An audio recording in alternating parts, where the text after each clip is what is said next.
이제 어떻게 하면 LLM을 이제 메디컬 유스로 잘 할 수 있을까에 관한 그런 논문이었는데, 사실 이 논문이 이 논문 자체가 엄청 컴팩트하고 내용이 엄청 많아서요.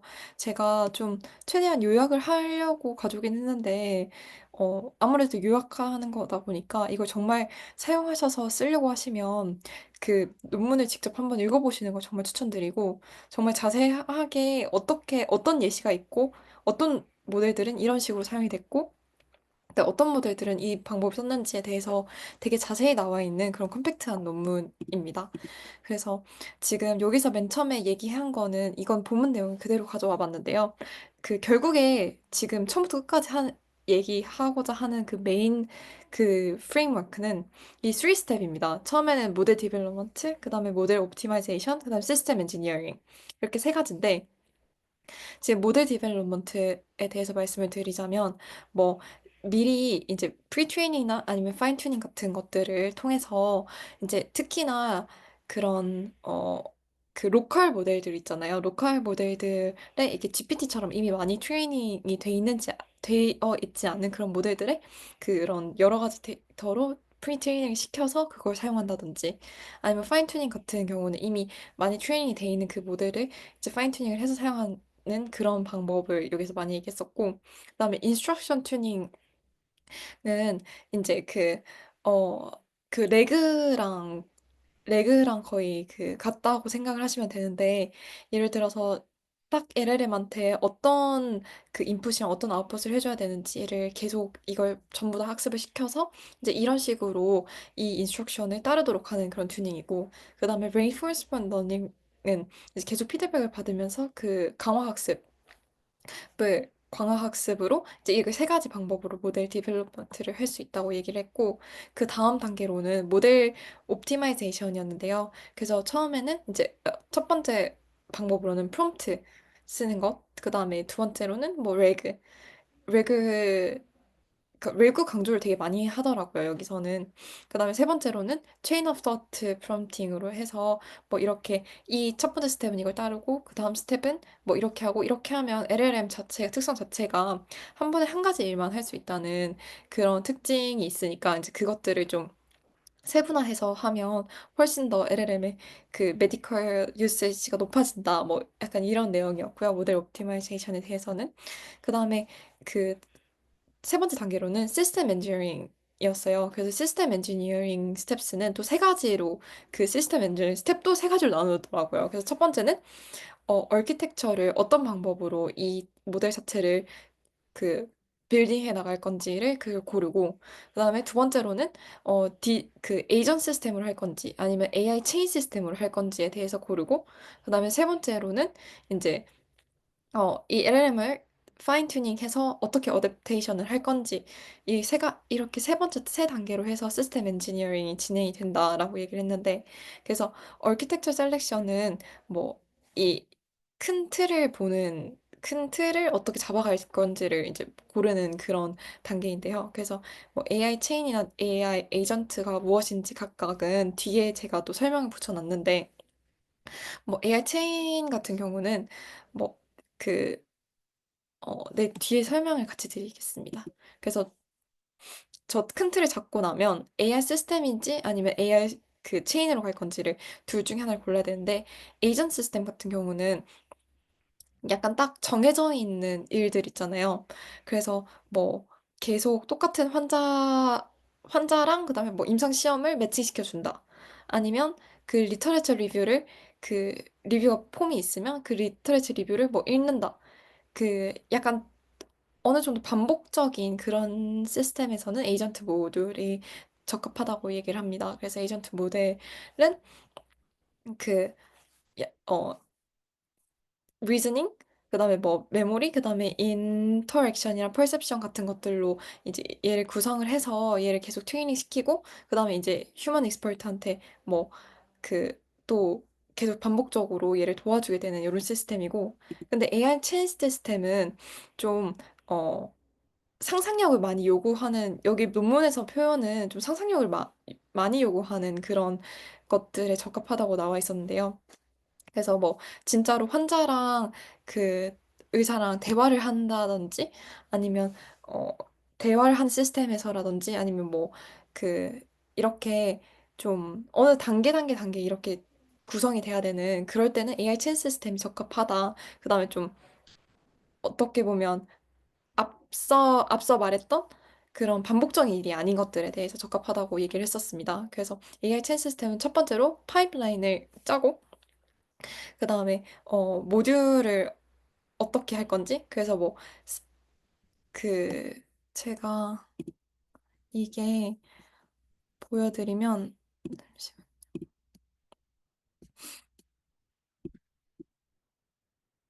어, 네,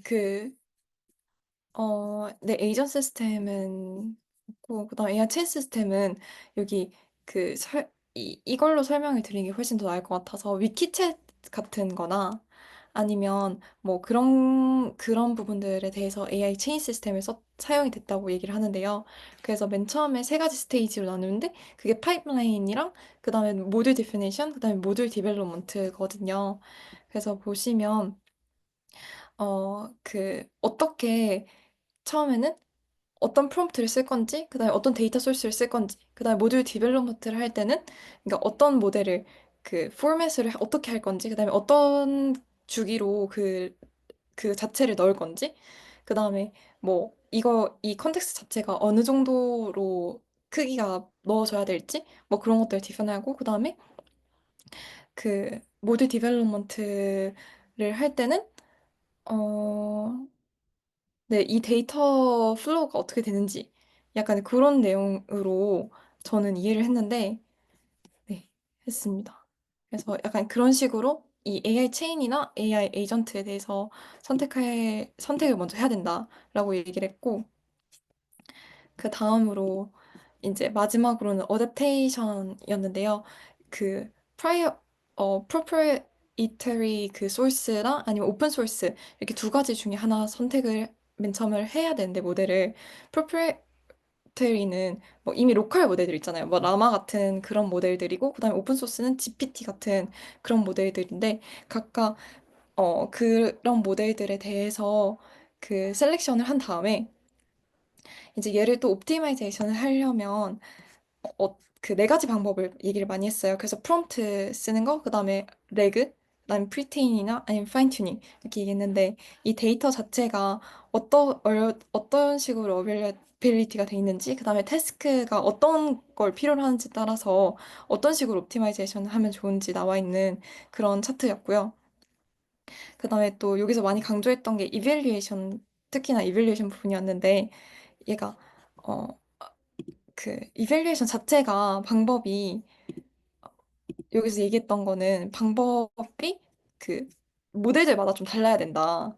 약간 그렇게 얘기를 많이 하더라고요. 그래서 보면 뭐, 어, 뭐, 얘네 루지나 앤 베르스코 같은 걸로도 되는 게 있겠지만 그런 것보다는 이 메디컬 LLM 같은 경우는 컴플리트네스나 아니면 뭐 정확도 아니면 얼마나 정밀한지 아니면 얼마나 프리어타이즈드 돼 있는지 막 이런 것들을 가지고 평가를 해야 되는 그런 다른 시스템이 있어야 된다. 뭐 그렇게 얘기했고 그다음에 계속 유저가 사용하는 것들에 대해서 반응을 업데이트를 해서 계속 그렇게 평가가 되어야지 그런 AI 시스템이 제대로 디벨롭 될 수 있다. 그렇게 제대로 이밸리에이션이 될 수 있다라고 얘기하는 부분이었습니다.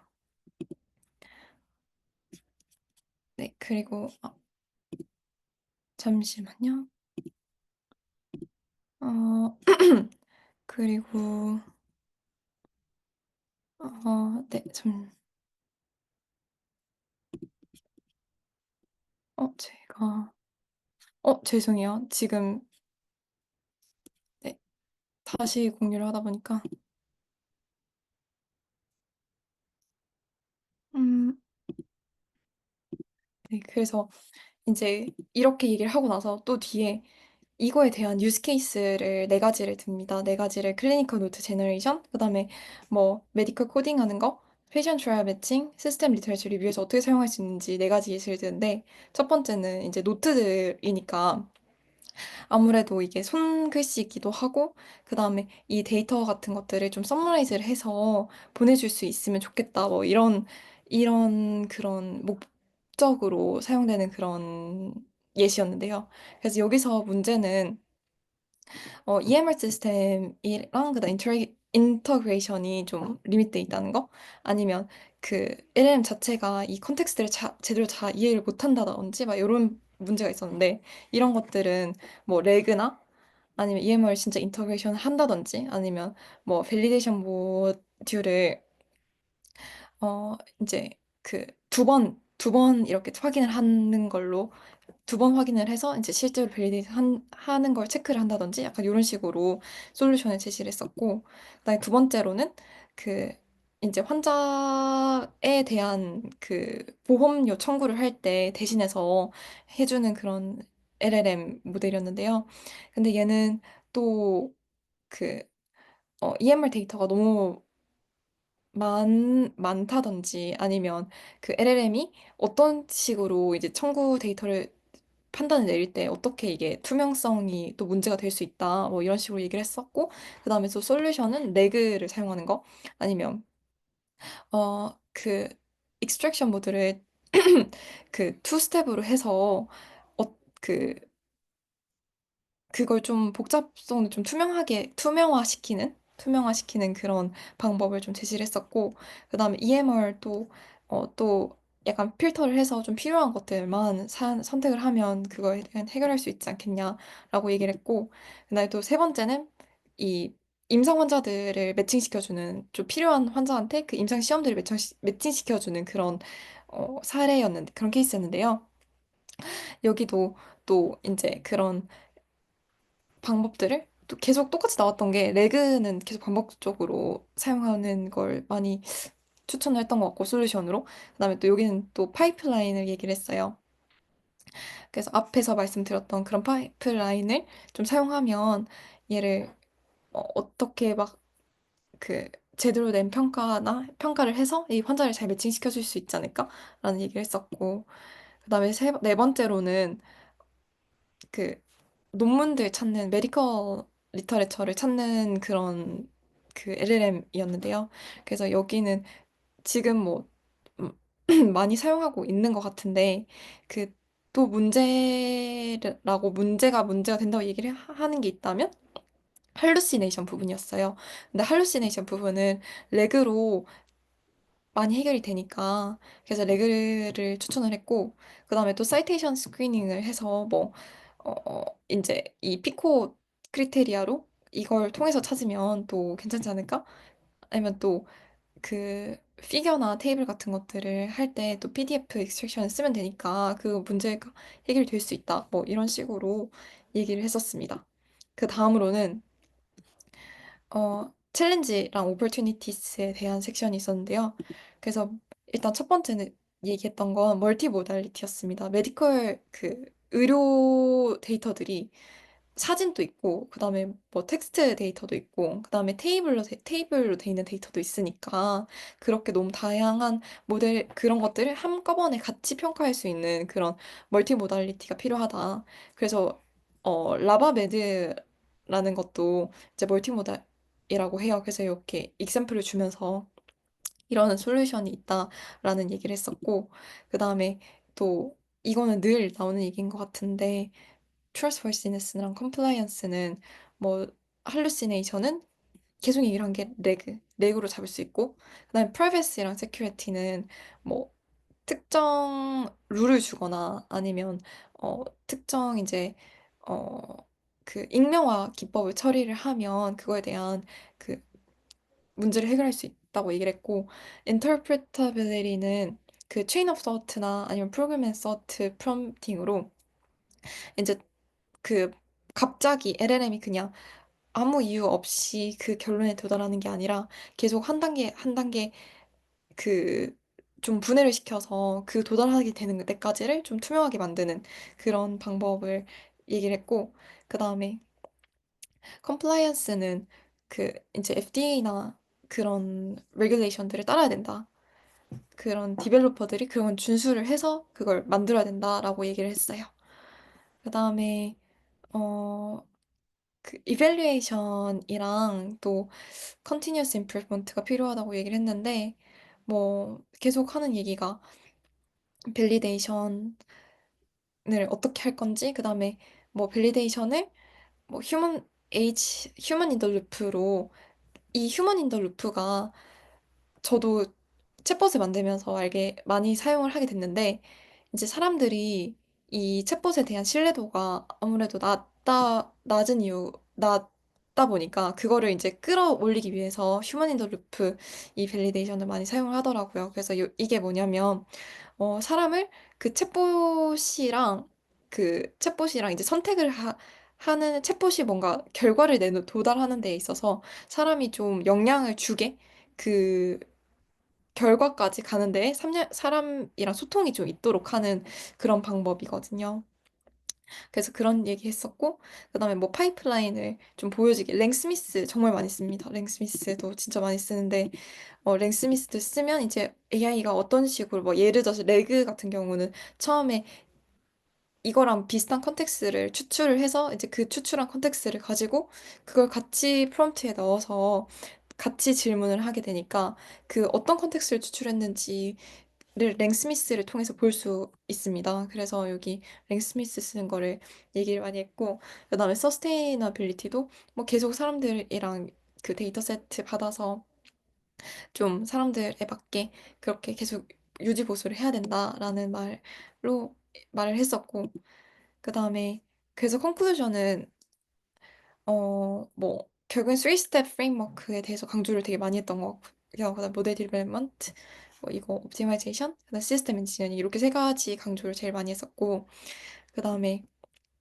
근데 여전히 뭐 멀티모달이나 아니 앞에서 말한 저런 챌린지들은 존재를 한다고 얘기를 하는데 그 챌린지에 대해서도 저렇게 솔루션을 다 주긴 하지만 사실 그게 쉽지만은 않은 것 같습니다. 아무래도 그 윤리적인 면도 그렇고 그다음에 바이아스 점점 더 이 가이드라인이 좀 심화되는 것 같은 생각이 되게 많이 들기도 해서요. 특히 바이아스 면에 있어서 또 데이터 자체를 수집을 할 때부터 바이아스가 생겨버리는데 그런 부분을 좀 해결하는 게 쉽지는 않더라고요.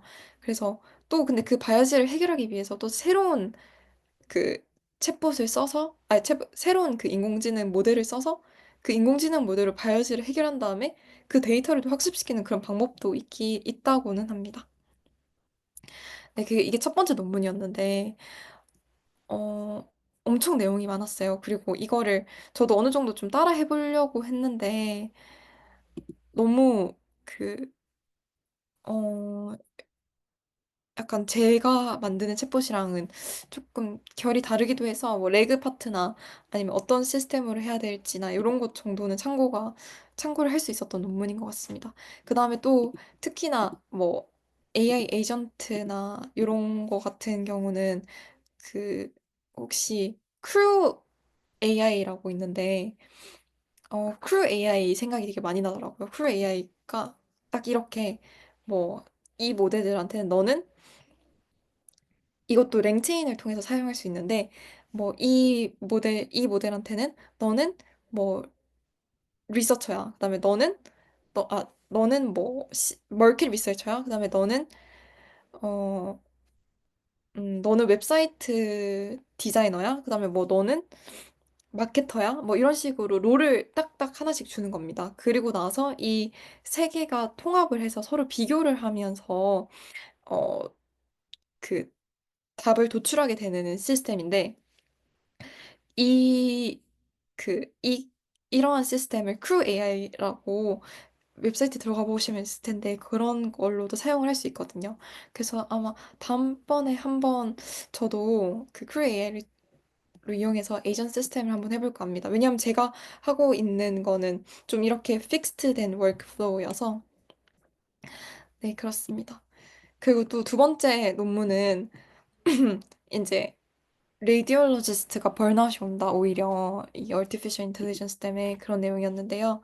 그래서 뭐 스터디 디자인이랑 키 파인딩스 약간 이런 순서로 간단하게 준비를 해봤습니다. 이거는 사실 방금 저 논문이 메인이고 이 논문은 그냥 좀 흥미롭기도 하고 그래서 가져와 봤는데, 그, 일단 중국에서 진행이 된 연구더라고요. 그리고 중국에서 진행이 돼서 그런지 6,726명의 레디올리스트를 1,143명, 3개의 이제 호스피털에서 한 연구였는데, 얘가 그래서 그 변수를 AI 유즈를 얼마만큼 하는지, 그래서 AI를 하는 그룹, 쓰는 그룹, 그다음 AI를 쓰지 않는 그룹, 그다음에 뭐 번아웃은 어떻게 돼 있는지, 그 뭐 그다음에 월크로드는 얼마만큼 돼 있는지, 얼마만큼이라고 생각을 하는지, 그러니까 얼마만큼 일을 하는지 월크로드가 워킹 아워스를 이용해서, 그다음에 AI 어셉턴스는 어떤지, 그러니까 이렇게 네 개의 베리어블 가지고 이제 연구를 했는데, 오즈비가 1.26이 나왔다고 합니다. 그래서 AI 유즈를 사용을 많이 하면 그래서 번아웃이 온다라는 결론이었고, 그다음에 그 근데 사실 제가 봤을 때는 1.26이면 그렇게까지 큰 오주비는 아닌 것 같긴 한데, 저도 확실히는 잘 모르겠습니다. 근데 1.26이었다고 하고요. 그래서 확실히 있긴 있었다. 버너 레이시가 더 높아지는 그런 경향이 있긴 있었다라고 합니다. 그다음에 뭐 이모셔널 익서스텐스 같은 경우에도 어느 정도는 있었다. 그 다라고 얘기를 했고, 그래서 이제 월크로드나 아니면 뭐 다른 것들이 AI 번아웃에 영향을 주는 게 아닌가라고 생각을 해서 이런 연구도 진행을 했다고 하는데요. 그래서 월크로드 같은 경우는 이제 어 그 AI 번아웃에 대해서 좀 더 강화하는, 월크로드가 많으면 AI 번아웃도 더 쉽게 올 수 있게 되는, 그렇게 결론이 났고, 그다음에 또 이거 너무 당연한 얘기일 수도 있는데, AI에 대한 어셉턴스가 낮으면 또 당연히 AI 번아웃이 또 심해지는 경향이 있었다고 합니다. 근데 하지만 이 논문의 가장 큰 문제는 크로스 섹셔널 디자인이라는 것도 좀 많이 문제였던 것 같고요. 그다음에 또 어 그 이 대답을 안 한 사람도 많아서, 이 진짜 너무 대답을 안 한 사람은 너무 이미 번아웃이 많이 와버려서 이런 설문까지 안 한 게 아닌가? 그래서 그런 셀렉션 바이어스도 있었고, 그다음에 이게 뭐 특정한 지표를 가지고 AI를 얼마만큼 사용했다 이런 게 아니라 그냥 혼자 셀프 리포트로 AI 이만큼 사용한다고 나와 있었던 거라서, 그것도 바이어스가 분명히 생길 수 있을 것 같고요. 그다음에 어 이 뭐 프라이머리 호스피털에서는 당연히 사용을 안 하긴 하지만 프라이머리 호스피털도 포함이 돼 있지 않았었다고 합니다. 그래서 여기서 내렸던 결론은 AI를 약간 밸런스 있게 사용을 하는 게 좋고, 그다음에 월크로드 자체가 너무 많으면 AI 번호도 많이 오기 때문에 월크로드를 조절해 주는 게 중요하고, 그다음에 또 AI에 대한 그 받아들여야지 AI에 대한 번아웃이 더 심해지지 않는다. 그다음에 뭐 AI 툴을 진짜 레디올로지스트를 도와주는 방식으로 가야지, 그렇게 돼야지 더 지속 가능한 사용이 될 수 있다. 그러니까 요런 네 가지의 결론이었습니다. 네, 그럼 제 발표는 여기까지 마치겠습니다.